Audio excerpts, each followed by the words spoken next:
Welcome back to another episode of the We Grow Together podcast. I'm Laura DiFrancesco, your host. I have more than 5 businesses, and one of the biggest questions I receive is, how do I do it all? And I have a whole suite of information and educational resources all about lifestyle design, everything from a workbook with over 50 pages of the different tools that I use to a 3-hour workshop and a 4-week course with over 100 modules, with over 100 lessons and videos in it, and more than 4 workbooks with probably averaging over 40 to 50 pages each. So we have a lot of information out there if you're interested in this topic of how do I do all the things that I do. It's one of the biggest questions I receive. With that said, we thought that one of the best ways to also support this and answer this question is how to be more organized in life. So obviously I have a lot of things going on across my businesses and in my personal life as well. I have a lot of different hobbies and passions. So how do I stay organized and how does it all come together? Let's chat about it. We're going to be talking about my background, some tips for organizing your professional life, organizing your hobbies and your professional life, and then a little bit more on organizing everyday things and all aspects of life. So we're really going to get into all of it. I'm excited about this episode. I think it will be hopefully really helpful for you. I do want to give a shout out to all of my subscribers and everybody who's left us a 5-star review. It means the absolute world to us. It would mean so much to us if you subscribed and left us a 5-star review as well. And be sure to share this with your friends. If there's anybody who you think this could benefit, share it on social media. Tag us at Laura M. DiFrancesco on Instagram, at Flourish Westchester, at LM DiFrancesco on X, all the different platforms. So come find us. All the links are in the show notes. I can't wait to connect more. I would love to hear what you'd like in the next episode in our comments on one of our clips. So let's talk about it. A little bit about me, if you're interested, super quick. I have more than 5 businesses: Dean Street Law, a corporate law firm; Flourish, co-working and event space in Westchester, Pennsylvania; Ethereal Farms, luxury Airbnbs, VRBOs, accommodations, adjoining our sister farm, Wayvine Winery and Vineyard, owned by my fiance and his brother. Not a part of my portfolio, but just so you know how they connect. And then we also have Laura DiFrancesco LLC, the educational brand, publishing books, courses, educational resources, real estate investments, and my own investment fund as well. So lots going on from a professional standpoint. I'm more than 10 years into my career. I have built this over time. I built 1 business a year. At this point, I will not continue to do 1 business a year, but it has been 5 years of 1 business per year, building that out, building systems and processes. We have more than 11 employees across our different companies. So it is not just me alone who's doing all of these things. We focus on systems and processes and building out great teams and people who can help support us in doing what we love to do. So there's a lot going on from a professional standpoint, but there's a lot going on from a personal standpoint as well. I have a farm with my fiance, James. We have over 25 animals: horses, mini donkeys, goats, ducks, chickens, dogs, cats, all my little fur babies, and taking care of the farm ourselves, as well as my passions. I will say I was in a car accident, so I've been extremely limited in my fun pursuits because they're normally very active, like running every day, exercising, CrossFit, doing the Spartan games or Tough Mudders and whatnot, snowboarding, wakeboarding, all the things I haven't been able to do. I'm also very artistic. I love painting, drawing, creating evening gowns. So while I have been able to do a little bit more of that, it's been super painful with my injuries, and especially with my brain injury, very challenging as well. I love how it throbs and hurts. I don't love it, but sarcastically. So yeah, we have different things in life that happen, right? We've had a tornado that have taken down 40 trees. I've lost 3 family members within a month. And this is not to list all of my woes, but just to explain, things happen in life, and being in the car accident with me and Chief and setting me back for months. So there's a lot going on professionally, there's a lot going on personally, and then there's a lot going on that we can't account for or plan for that just set us back. I have found that organizing my life, having these systems and processes helps things to flow smoothly so that as I come and go in what I can put my attention to, things organically continue to grow on their own with and without me. So that's the goal. I love to spend every morning taking care of my animals. I will say I enjoy working on the weekend, and I mean working on my passion pursuits on the weekend, not on legal work. We don't do legal work on the weekend. That's a hard no. But the things like making an evening gown or working with my horses, I will say I think I'm a naturally ambitious person, but just take all of that with a grain of salt, and obviously take these as some ideas that you can use in your life and do what feels good and leave the rest. That's all it is. It's a little bit of inspiration, me sharing my tips. Use whatever feels good for you. With respect to my professional life, I really love to build systems and processes. And this all originated from a really hard moment when I went into law school and I went into big law, and I thrived in business school. I triple majored in 3 years with almost a 4.0 GPA. I just ran circles around so many things in that arena in my life because it was so easy. I grew up with entrepreneurs. I grew up around business. It was all secondhand nature to me. So when I went to law school and when I became a lawyer, things became really hard. And so my goal every day was just to make things easier. And a lot of that was because, one, it was so hard that I just needed something to be easier the second time around. And two, because no matter what, when you're put in hard situations, you have to make the best of it. And that's been my philosophy through everything, through getting into an accident, through going through law school and being miserable, through getting into big law and being torn to shreds by so many different people. I had to find ways for me to succeed in environments where it wasn't easy. And that was where all of my organizational structures and habits came, because there was a lot of hazing in my experience in big law. And basically, you weren't allowed to make a mistake. That was said very clearly. We don't make mistakes. We're lawyers. We don't make mistakes. You can't make a mistake. But as humans, they seem to have forgotten this part. As humans, we do make mistakes. And so I learned, sink or swim, that I had to create systems and processes in my life to make doing things the most exceptional way as easy as possible, that I couldn't mess up, because I'm really bad at editing my own work. I'm a great writer, but I have not always been a good writer. I will say I think that I had great talent from a young age at business writing because I typed up all of my dad's letters. So great training, Dad.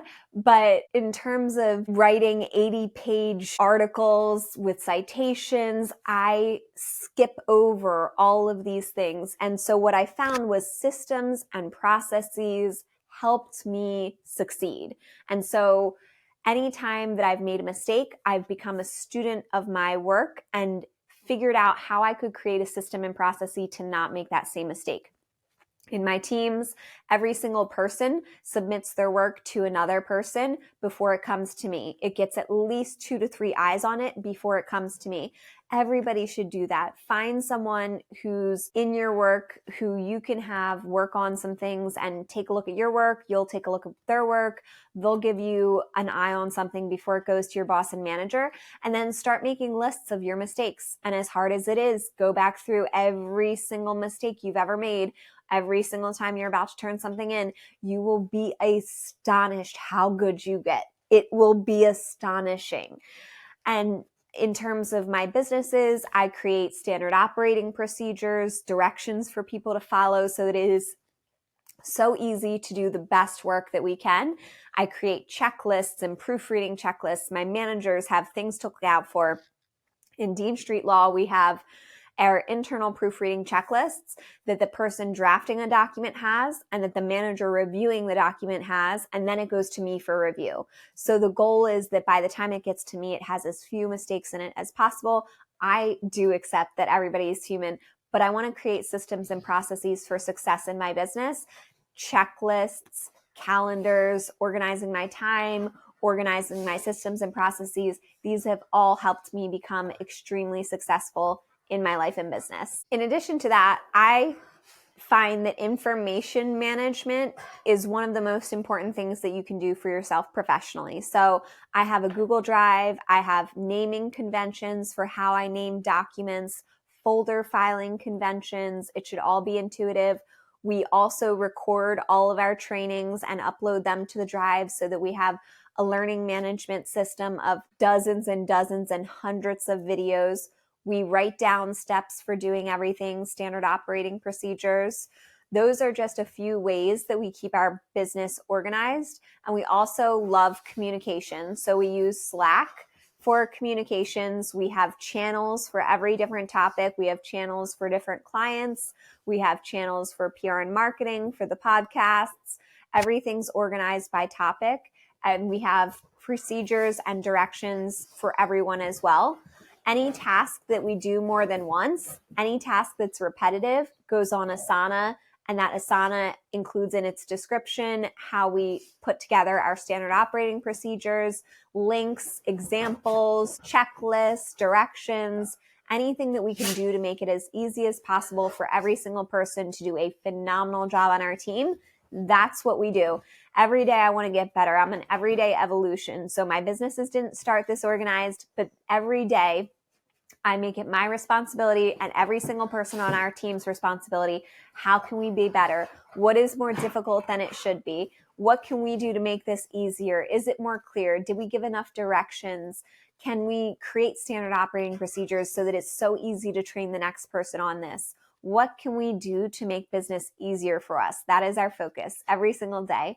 And I think if you do that in your personal life, in your professional life, in your business, you will see leaps and bounds dividends from what you get from the time you put into it. Yes, it does take time, but it's better to do things investing in time like this and having the support that you need to grow and scale your business than to have to onboard someone every single time. If I have to repeat myself, there's an issue. There needs to be a standard operating procedure. It needs to be videoed. Someone else needs to teach something. Someone needs to be empowered. If I'm repeating myself, there's an issue. I will say I do it in very intentional ways. Like we have onboarding weeks, etc., for our internship program. All of our interns feed through into our hiring process. We don't hire if they don't come through our internship program because it is important that everybody understands, knows, loves, feels comfortable with our operations and how we put together our work, because it is key to being able for our company as a whole to function cohesively, and also for me to be able to run 5 companies. I could not run 5 companies if they were all disorganized. If I had to teach some person how to do something every single time, it would not work. We also have management and reporting structures, and we have monthly one-on-ones with each person's manager to make sure that we're focused on career development and progression. We also have trainings that we continuously evolve for our team to continue to get better. So it is an evolution. You don't start with this, but this is what I always intentionally build so that our business can be as organized as possible and can run without me. We also have our calendar system on Google Calendar with every single person's schedule, as well as team meetings. We also have daily team meetings in our business department and in our legal department.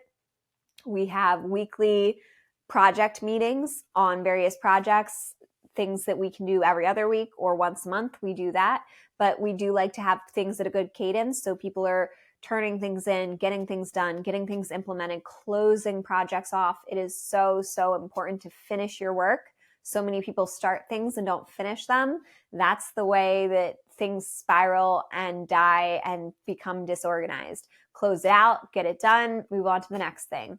That's the idea. Doesn't happen every day, doesn't happen every time, but that is what we are always working towards.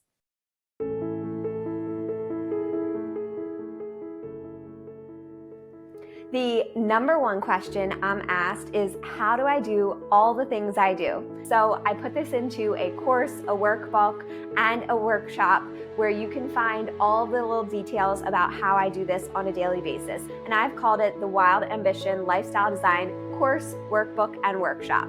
Transform your dreams into reality with guided vision setting, storyboarding, journaling, and all the tools I use to bring my dreams to life, with over 100 lessons, 200 plus pages of workbooks, and lifetime access so you can return to it whenever you need to.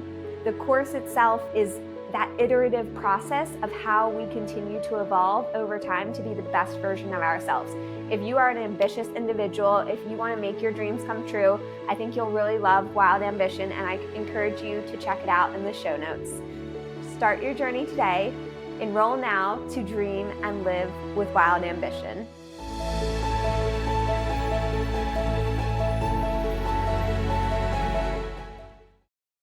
The next item is, how do I prioritize certain projects over others? How is Dean Street Law different than LD Brand? So my businesses are prioritized in accordance to the amount of income they make, and that is Dean Street Law, Ethereal Farms, Flourish, LD Brand. Real estate I consider separate because that's more passive, project-based, and same for our other investments. But on anything like that demanding my time, that is the general amount of time that I give each one, is based on its earning potential and current earnings. So I do big with LD Brand when it comes to publishing books, creating podcasts, creating educational resources. Those are big sprints that I do through seasons in my life. I usually build out one a year or something like that so that I have something I'm working towards but not burning myself out on. And then I also constantly feel like I am cycling. I like to tell my team members this too. On a daily basis, there are non-negotiables that we must do every day. On a weekly basis, there are things we need to focus on every single week to be successful. And then there's projects that we fill in our time around that. And I tend to be very good at prioritizing long-term projects because they are interesting to me and I really enjoy them. But it is something that I think some people struggle with, is being so caught up by internal or external demands that they don't actually do what's important. I find that I'm very good for the most part. I do procrastinate a little bit. We all do. But for the most part, I'm very good at doing what's important when it's important. I like the analogy of glass balls versus rubber. What can I leave till tomorrow and be fine? And what can't I leave till tomorrow and won't be fine? And those things that I can't leave till tomorrow that won't be fine, I don't go to bed till they're done, or I start my day with them. I make sure that they're prioritized the way that they need to be. And then I fill in the rest of my time with what I want to. I think one of the biggest challenges as someone who is always doing something is being okay that there will always be more to do.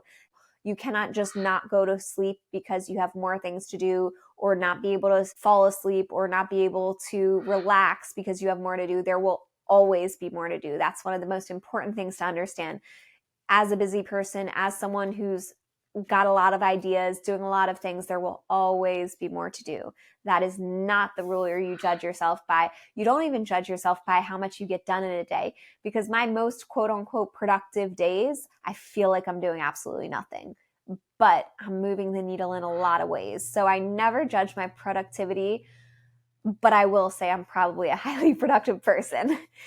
But it's hard to be a judge on yourself, because it is something that a lot of us get really hard on ourselves about, and you've got to give yourself so much grace in that department. Next, we're talking about organizing your hobbies around your professional life. My producer wrote that in the notes, is organizing your hobby around your professional life. I honestly think, and this is a testament to where I am in my career, this is not where I've always been. I honestly think that at this point, I organize my professional life around my hobbies, because there's only so much daylight, and I highly value daylight. So I will spend more time in the morning or more time in the afternoon outdoors with my animals on the farm, training the horses, going for a walk or something like that. And then I will use things like nighttime, it's 9 o'clock at night and I'm recording a podcast. This is not every night that I'm doing it. I'm doing it because James is at the gym and I have a little bit of extra time and I'm set up for podcasting. But I do enjoy doing things indoor during the times that it's dark out.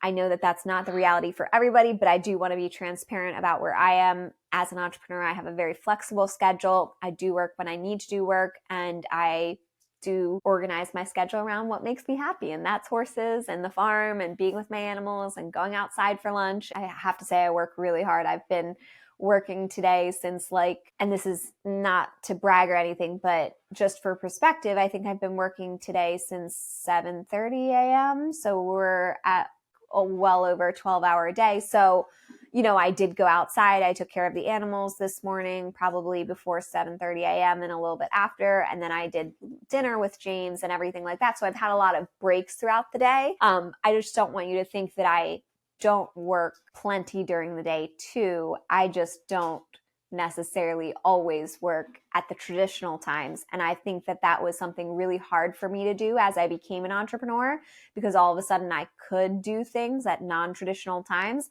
And it's always been very challenging for me to balance traditional work hours and work hours with my team and my work hours, because I want to be responsive to them, but I also want to be able to function in a way that makes sense for me. And it took a long time after becoming an entrepreneur to accept the fact that I'm not a morning person and I have so much more creative energy at night. And I would so much rather work on things later and have more time in the morning to do more of what makes me happy, whether that's going outside and training the horses or doing something like a walk with the dogs or something like that. And then work-life balance. I actually just contributed to an article, which I'm really excited will come out in the Mainline Today magazine in their health and wellness issue about work-life balance.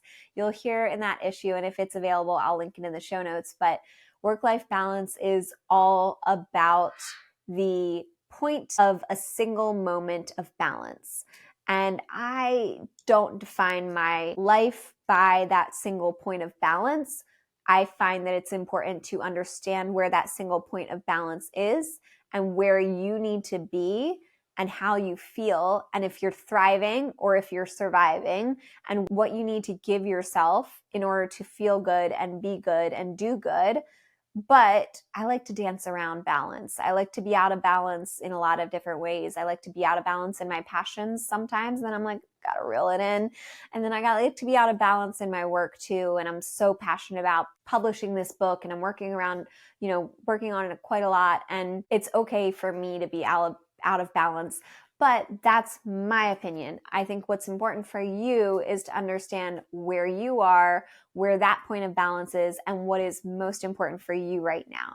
I choose at times to be more in balance and out of balance. And I feel out of balance right now in so focused on non-work, because I spend almost 20 hours a week going to doctor's appointments and therapies and driving to all those things, and 10 hours alone in therapy, let alone calling doctors and helping my horse with his injuries and everything too. So I feel very out of balance right now, but that's what I need. I need that to heal. So that is what I'm going to do. And then the next question is, what hobbies do you prioritize and how? I prioritize hobbies that are important for my mental health. So being with my animals, being with my horses. I'm about to get married this year, so I've been working on my wedding dress, but it's a little bit here and there. I've been working on my wedding dress for, I think, almost 2 years. So nothing in my life is a rush. I do enjoy a big sprint, but nothing is a rush.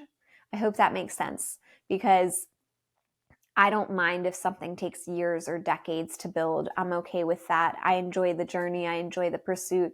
I enjoy the activity. It's not to me that everything has to be done today, although I am always trying to get things done in a really great way. But I understand that it takes time, and I'm okay with that. Technology, how does that play a role in my staying organized in time that I have available? I will say I probably spend more time on technology because of my job than most people purely because I have to.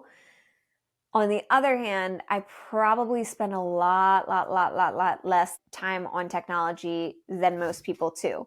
When I'm on social media, I have almost every single person muted on stories. I'm very rarely scrolling. And if I do, it's purely artistic inspiration or decor inspiration or animal inspiration. It's not really seeing what people are up to or what celebrities are up to or anything like that. I just don't have the time or capacity for any of that. I don't have the capacity for most television or movies. If it were up to me, I don't think I'd watch television or movies for years. I certainly didn't. And I mean like regularly for years. When I lived in Westchester by myself, I did not have TV. I don't even think I had Netflix. I just read and listen to books. I'm a voracious reader though. I think I read well over 100 books last year. TBD, I haven't done the actual numbers yet. I think more than 75 before my accident. Probably not 100 because I probably didn't read more than 2 or 3 books after the accident. 75 books last year though, that's quite a lot. So I'm not a TV person, but I'm a voracious reader. So I do think that if I'm ever trying to gain back time in my pursuits of something, technology is the first thing I cut out, whether that's books, educational. I do a lot of courses on horses and learning and training, entrepreneurship and everything like that. So if I'm needing time, that's immediately where I pull from is social media, TV, movies. If I'm going to be watching a movie, am I purposefully enjoying times with James because he loves to watch movies and TV? Or am I going to do a little bit of work on my evening gown 1 or 2 nights a week or what I have capacity for?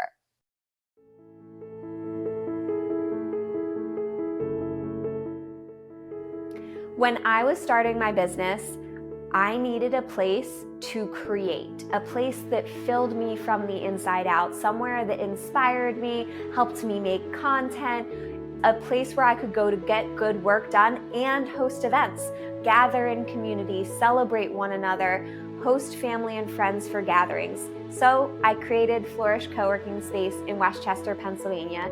It's a space that nourishes you from the inside out. It's lush, inspiring environment with hundreds of plants to make you feel like your best self so that you can do your best work and gather in community in a way that's casual, inviting, and just incredible.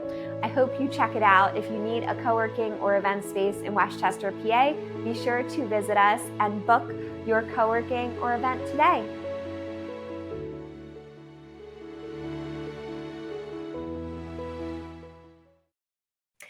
And then what's some tips on organizing things from an everyday basis? My animals, my farm chores, my cooking, etc. I bring organization through absolutely everything. In the barn, I have a chart of what all the horses eat. We have it all organized in bins. Everything has a system and a process. I just like to make things easy for myself. I like to have as little friction in my life as possible. James knows what to order. I know what to order. I order the same food all the time. I do try to try 1 to 2 new recipes a week. Right now I'm trying 1 new recipe a week. That's my goal. I do like to meal prep, make things efficient. Every day I like to try to organize one little more aspect of my house. So whether I do a little cleaning in the living room or I tackle a specific area of the kitchen or something like that, I'm always organizing and trying to make things better little by little, day by day, making it easier and easier. And then checklists help me. Delegating helps me. Getting help helps me. Today, the cleaning lady was here. Literally love her so much. She's amazing. Yesterday, our farm help was here for a couple hours to help us with a snowstorm. So I do like to have part-time help here and there to get me through things so that I can stay organized and not be so overwhelmed when things get busy and crazy and I can't get back to normal. I like to have a little help so that I can get back to normal like that. How do I maintain everyday tasks with everything else going on in my life? I can't say that I'm great at this. I would love to have more help here. If it's paying, easy past holes because my reader didn't read, or something comes in the mail, wedding invitation that I need to respond to. I wish that I was better at the everyday things. I think it's okay to not be good at everything, and I'm just really not good at the everyday things. I'm a lot better at the big picture things. I do try to get help. I'm very gracious and grateful that I organize my mail, and then my mom is part of my team, and I give my really annoying projects to her, like filing things or paying the easy past tolls that I forget about. So I'm not gonna lie, I don't know that I'm the best person to ask for that. It is one of the most important things, one of the balls that can't be dropped. That's why I try to delegate those types of things, but not my strongest suit in the world. And if you knew back when I was responsible for my grass being cut, or even having someone cut my grass back in Westchester, I was really a fan of it feeling like a farm and being a meadow, even though that's not permissible. So not my strongest suit. How do I stay organized in my home life? I like to have a place for everything in my home. I like to keep things organized, declutter often, and just take it one space at a time. So while James is cooking, I might be organizing a place in the kitchen, or maybe one week I decide I want to tackle this specific room or this specific drawer or this specific cabinet, so that every day is just getting a little bit better. That's just my philosophy, and everything is just every day 1% better, a little easier, thinking things through. How can it be more intentional? Should this in the kitchen be closer because we use it more, and this should be further away because we don't use it as much? Or where is there friction in my life, and how can I make it easier? Fundamental question for everything. And what do you do when you're tired after a long day at work? Go to sleep. Right after this, I'm exhausted right now. I would love to read. I would love to do another episode, but I am tapped out, maxed out, and I just want to go to bed. And so if it's a long day of work, I just get in bed, whether it's 7 o'clock, 6 p.m., 8 p.m. I mean, obviously I take care of my animals and make sure that I'm fed, but I don't try to do more when I'm tired. If my body's telling me I'm tired, that means I'm done. And that's when I listen. So I think that's where that important aspect of me being okay with being out of balance comes in, is I don't drink caffeine. I don't overstimulate my body. I don't overcome tiredness. When I'm tired, I go to bed and I give my body what it needs so that I can be recharged. And then I focus on sleep. I get 9, 10 hours, sometimes less, sometimes more hours of sleep at night, because I need to refuel. I expend so much energy. I do so many things. I need to eat healthy and fuel my body and make sure it gets what it needs to be able to do all of the things that I do. And then the next are tips for organization from all aspects of life. So how do I balance everything? I dance around it. I have fun. I do what I enjoy passionately and make time and figure things out and catch up on things and dance around, enjoy, have fun. It's your life. You got to do what makes you happy. And any tips for listeners? My tips are to go inward, listen to what I've said, but disregard it all and figure out what works for you. Be an experimentation of yourself, be a student of yourself. Know that you are your own greatest guru. You have all of the answers within yourself for what you need to do to be organized, to feel good. Sometimes it feels good to have systems and processes, and sometimes it feels good to say, it all and just do what makes you happy and just enjoy life and flow and go crazy and go on a spiral and just enjoy. I personally like to have systems and processes and organizations because that creates room for me to flow in and out of ideas and businesses and projects and all keep going without me. That's why I love to invest in all of these things, but ultimately you have to be your own guru and understand what makes the most sense for you. And what can I improve on? At the simplest idea, I could improve upon absolutely everything, and I could absolutely care less about all that I can improve on. If I focused on what I can improve on, it would be the death of me. I do every single day the next most important thing I can think of to make life easier, to get better, but I'm not really focused on what I can improve upon. I just focus on what I can do to improve. I hope that makes sense. I just think that it's a different mindset and mentality to focus on what you can do to improve than what you need to improve. So I just focus on whatever has friction, whatever's not feeling good, whatever feels harder than it should be. That's what I spend my time and attention on. I'm a flawed individual. We all are. And I don't think that it's beneficial or worth your time or energy to focus on what you should improve upon. I would instead focus on what you can do to improve. And so I think my greatest challenge is always committing and giving myself so much to things that I'm passionate about and decluttering. And so I just focus on something that challenges me. And so I rip the Band-Aid off and take everything off of my schedule, get rid of everything, imagine a schedule as if it never happened. Actually, I did this on MLK Day when we had off. I completely reorganized my Calendly. I don't think most people can schedule a meeting with me before noon. It used to be 10 a.m. and I decided, you know what? I just don't want to be available for people before noon. And that's just, they're going to have to live with it. If they want to schedule a meeting with me, it's going to be afternoon because I really enjoy my mornings and I just don't want to talk to other people in the morning. I want to enjoy my work. I want to enjoy my animals. I want to go outside. Whatever it is that I want to do that day, I don't want to have to deal with being on my computer by a certain time or being on my phone by a certain time. I want to be able to get into work in a way that feels good and deep dive into big projects without feeling I have to pull myself out for a call or a meeting. And what do I excel at? I think I'm very good at a lot of things, but again, I just don't really focus on it. It's so fleeting to me, the things that I accomplish and the accolades that I receive. I am eternally grateful for features and publications and awards and all of that. I think I'm good at building businesses, at being creative, but I don't necessarily focus on this too much because I'm always on to the next thing, which I think is a blessing and a curse. What I really enjoy is taking photos and videos to remind me of aspects in life so I can relive it and enjoy it and think back on it. I do gratitude journal every single day, and that has helped me tremendously too, where I write my favorite moments of life in for the week, in for the day. I make them in little hearts in my journal, and then I put them all together at the beginning of my agenda so that I have like a little record of my favorite moments of the month.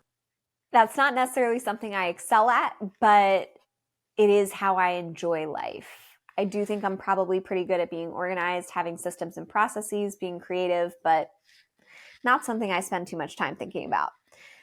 And then the difficulties of work-life balance as a 5-time business owner with concussion and balancing mental health. Oh, that's brutal. It has been brutal. I think the systems and processes have saved me. Hiring more people have saved my businesses. I could not operate my businesses without our employees' count spiking after the accident as a result of the fact that I'm not physically able to be in my businesses for at least 20 hours minimum a week, because with the accident, it's now been classified as a traumatic brain injury. So with that, my brain is pounding and I feel drunk and I have really bad memory and recall, and it's been very challenging. I have spinal injuries and everything, so I have a lot of rehab that I'm doing. I'm in a lot of pain on a constant basis, like excruciating pain. And so it's taken me down a lot of notches. And the reason why my businesses have not fallen apart is because I have ruthlessly pursued systems, organizations, standard operating procedures, training, so that at times when I'm out of my typical routine and ability to perform it the way that I usually do, I have people around me and systems and processes in place to be able to have the businesses function without me. With that said, it's been very challenged from a mental health perspective because all of my favorite outlets for mental health, whether that be exercise or being outside more or being more active, have been taken away or so severely limited. And so it's been very challenging, and I can't even read at the pace that I used to, or even just enjoy reading like I used to, because it hurts my brain. So it's been very challenging, to say the least. It's been an emotional ride, but I do think if we're talking about some of the things that I excel at, it's probably just taking hits as they come and living with life and what we've got and just continuing to carry on and do what I need to do in life, regardless of what happens to me and regardless of how hard it is or how painful it is. Like right now is excruciatingly painful, but I'm still podcasting. I'm still in front of you. I'm still smiling. I can smile through pain. I'm a cheerleader who went through an insane amount of pain and still had a smile on her face and did it all in 2 minutes with an incredible performance, and no one can see anything. And I think it is really challenging having injuries that no one can see, because a lot of people look at me and think I'm fine and look at me and think I'm normal. And it's hard for me to constantly be like, no, I can't do this, or I can't join you, or I need to cancel this. It's just not who I am. Even going to PT is really hard, and saying, when I get to the point that I'm in so much pain that I can barely talk, it's really hard to speak up because it's so abnormal for me. Like I have to physically tell them every single time that something's hurting, but that is the majority of PT. And so it's like, it feels so abnormal to me to just constantly have to tell someone something's painful or how painful it is or how dizzy it makes me feel. It's like so weird to constantly vocalize pain and constantly explain where you are in life and what you're capable of, because I've gone through life for so long in not physical pain like I have, but like whether it be emotional challenges or other challenges that I've gone through in life. I've gone through so much challenge. Speaking of all the nerve damage and arthritis in my hands that I've never had before. It's so hard when I've gone through so many challenges in life to have to vocalize it on a minute by minute basis in so much minutia all the time and have to deal with it. And I feel like I'm probably pretty good at just carrying on, even though it's painful, even though it's hard, even though it is depleting and defeating and altogether very challenging. But we persevere, we carry on. I mean, I'm just going to make the most of what I can, because what else is there to do? It's as simple as that. In closing, I hope that a few of these tips have been helpful, whether you're going through something big in life or just want to get yourself to the next level that you want to get to. Hopefully there's been something that you've been able to take away that's beneficial or helpful for you. I know these are things that took me a very long time to build, a very long time to refine. So what's most important is that you just become a student of yourself, tune into yourself, understand what you need, whether that be a little bit more organization or honestly a little bit more freedom, and just give yourself what you need. It will help you evolve. And being an everyday evolution, being a student of yourself, you will find the patterns and support systems that help you. I hope you tune in to our next episode. Please be sure to subscribe, follow us on social media, share with your friends, share to stories, tag us at Laura M. DiFrancesco, tag at Flourish Westchester. I'd love to hear too what you'd love to hear next. On our next episode, be sure to leave us a comment, and you can find all of our businesses if you'd like to explore them in the show notes. I look forward to seeing you in the next episode. Cheers.